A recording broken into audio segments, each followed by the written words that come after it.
大家好，这里是菜叶子呢。本期给你们带来是这款图150机箱，也就是我一直想说的这个联力生产的小犀牛机箱。那么小犀牛这个机箱已经不是一个新机箱了，它大概已经出来有了1年多几个月吧，可能。这款机箱呢，其实一直算是一个比较特色的机箱，它最重要的卖点就是它上面这个提手，真的非常有特色，好吧？有点类似于一个行李箱那种便携的方式，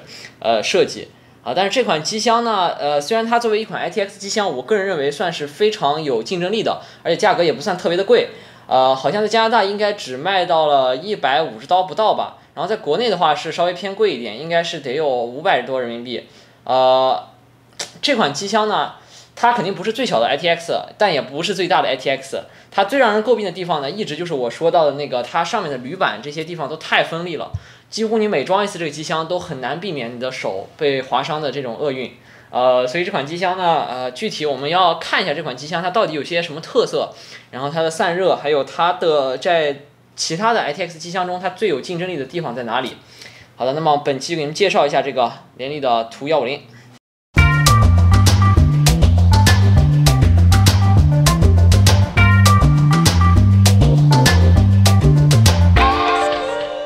首先是给大家说一下这款机箱的外观和它的板材方面。那么外观的话，这款机箱你可以看到它最大的卖点就是这个提手。那么这个提手是真的设计的非常有灵性，包括它收进去的机制，你可以看到这种有弹性的收进去的机制和提出来的这个机制是非常的，可以堪称我见过最完美的这样一个便携方式的解决方案吧，可以算是。那么它最大的卖点就是这个。但至于体积上的话，这款机箱你可以看到，如果对比之前我评测过的210的话，它是只小了一点点。它作为 ITX 机箱，它肯定不是非常小的，就是在便携意义上，它肯定不是用特别小来换这个便携的。但是这款机箱它也绝对不是最大的。然后这款机箱它如果去对比那些最小的 A4 机箱那些的话，基本上随便可以有4-5个那么大，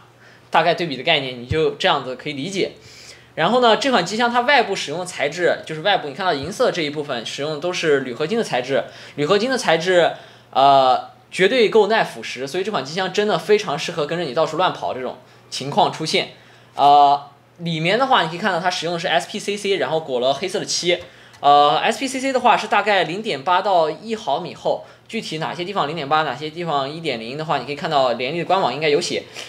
然后呢，这个整个箱体是绝对够结实的，这一点是毋庸置疑的。不过这款箱体我之前也说过，最严重的问题就是它不管是这个SPCC 的部分，还是说这个铝合金的部分，它都非常容易挂伤手，非常的容易伤人。你在拆装的时候非常容易伤人，包括你不小心这样一拉过去，就可能会把你的手划伤，因为它的边缘实在是太锋利了。然后就是说一下这款机箱大家最关心的散热了。散热的话，这款机箱它最大的2个卖点就是，第一个是它支持非常好的这个分冷散热器，它的限高是165毫米，165毫米大概是可以放下非常多的这个双塔的散热器了。当然超级大的那种双塔可能就塞不下了，因为有些超级大双塔大概它需要限高170。还有就是它另一个特点就是它的显卡非常的爽，它采用这种传统的这种布局，没有延长线，然后显卡在这底下直接可以接触到箱底，而且箱底这里全是开孔，所以显卡散热会非常的爽。包括我们这一款拿到的是一个没有玻璃的侧透的，有玻璃侧透的那个地方的话是这一面是玻璃，然后这里把显卡挡住了，不是把这个电源位挡住，这样子会让你的线看起来舒服一点。然后我们拿到这个是不是侧透的，然后这里的话它就有一个这个显卡的出热器的口，mesh， 然后那个 mesh 的话，它就会让显卡真的非常的爽，你可以在这里面放非常非常好的显卡都没有任何问题。而且它还有一个最大特色就是这个显卡，你可以明显看到它的厚度，即使是我们这个显卡，它还有很大的一个空间。散热的话，这款机箱是支持一共有最多情况下的话是4个风扇，前面1个，后面1个，以及底下还能装2个。不过这底下这装2个，可能你得要放那种超薄的风扇。普通的25毫米厚的那种风扇呢，除非你的显卡只有1个槽位或者1个半槽位那么厚，否则你可能放不下那种普通的25毫米的风扇。基本上散热就是这样。然后我知道这款机箱可能有些人在那个图8还是在哪里，那个 CHH 吧，可能chip hole。然后那个地方的话，可能是有人拿这个机箱做过这个分体水冷，非常的紧凑。非常非常的紧凑，因为它显卡装了马甲之后，显卡会变薄一点嘛，所以底下就能放下一个240的水冷。但是我仍然还是觉得这样太紧凑了。当然我佩服它的功底，但是这款机箱做分体水冷，我觉得首先这个机箱的设计者肯定也不是这个意图。其次就是说一下这款机箱的扩展性了。扩展性的话，对，补一句，就是这个地方，如果你不装分冷的话，其实这里可以装一个120的这个水冷。120的水冷也可以放非常多好的 CPU 了，不过可能还是没有高质量的分冷来的直接和快一点。然后就是它扩展性，扩展性的话，这款机箱用的是一个 SFX 电源，你可以看到它为了这个体积是牺牲了 ATX 电源的这个空间，相当于是，因为如果你要是看比它大一点那个 H210，为了那个ATX 电源，其实它也牺牲了一部分显卡的厚度。这个显卡的话，它这个机箱是大概支持3个半槽位，可能甚至快接近4个槽位的这个厚度的显卡，几乎就是所有的显卡，包括它的线长大概是325、320的样子，几乎就是所有的显卡都能在这里面放，这一点是真的要给它点赞。然后刚才也说了，散热器限高是165，也是非常的给力。但是在硬盘的扩展性方面的话，这款机箱就做的并不是特别好了，尤其是顶上这个3.5寸的硬盘位，它是顶部挂在这里，你要把顶上这个板子拆开的情况下才能挂这个3.5寸的盘位，非常的难装，非常的不好装，可以说。然后还有一个2.5寸的盘位，就是在这里，在这里的话，这个还可以挺好装的，但是这个部位它也可以装2.5寸盘位，只不过不管怎么样，这个位置都很难装了，包括你插线也都很困难，就我个人不是很建议。所以它在硬盘的扩展性上基本上算是有一点点劣势吧，有一点点劣势。然后你可以看到它这款机箱的话，它的电源是在这个位置，然后它这个线是从顶部走了一圈走到这个位置的。电源的话，这一点其实要给它点赞，它的电源的这个插口还在后面，而且用的也是这个正常的这个接头，也是非常 nice 的一个点。这款机箱的话，它的前面板还有你要看到，它的前面板一向是延续了这个联力一如既往优秀的前面板做工。其实这款机箱的前面板做工，甚至我觉得可以跟 FD 一决高下，你知道吧？就可以跟飞行工艺一决高下，真的非常的漂亮，干净漂亮，而且这个USB 口的这个金属裸露一点都没有，就是看起来不和谐的地方，所以这一点要给联力点个大大的赞。而对于安装体验方面的话，这款机箱也正如我刚一开始所说，强调了好几遍了，就是这款机箱不管是哪一个地方的金属，只要是这种边缘，它都非常容易拉伤手，非常容易。所以我建议你安装这款机箱的时候，最好要注意一点，别伤害到自己。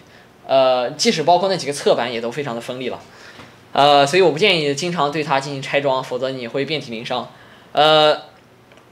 其他的地方你可以看到它的安装其实还算是比较轻松的，因为得益于一件事情，就是它这个板子，它不管是顶板、侧板还是后面的背板，还有前面前脸，都是靠这种卡扣式的，就直接卡在上面的，所以要拆的话，你一掰就下来了，就非常的方便。这一点真的是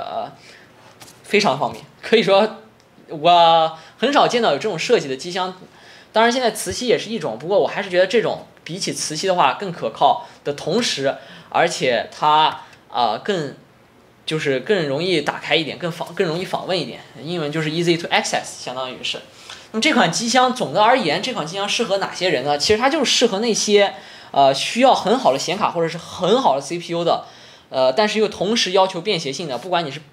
有些比如说工程人员办公的那种情况，可能会需要到这两样东西。比如说你这底下装个 Quadro， 然后上面装一个特别好的那个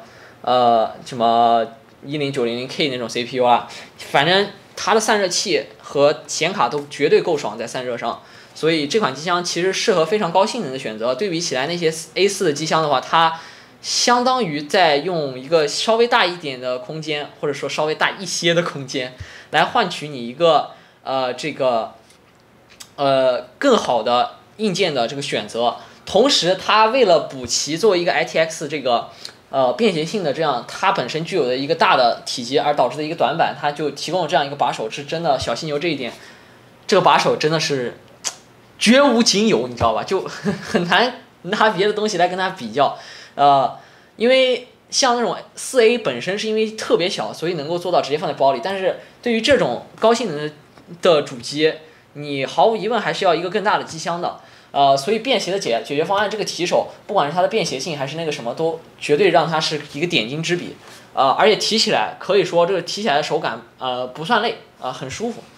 虽然它是金属的，但是这里我就不明白，这里因为它这里是这样一个本身一个完整的金属这样弯过来的，弯上去的，所以这里的话就不会有拉手的感觉，但是其他地方都会有拉手的感觉。这就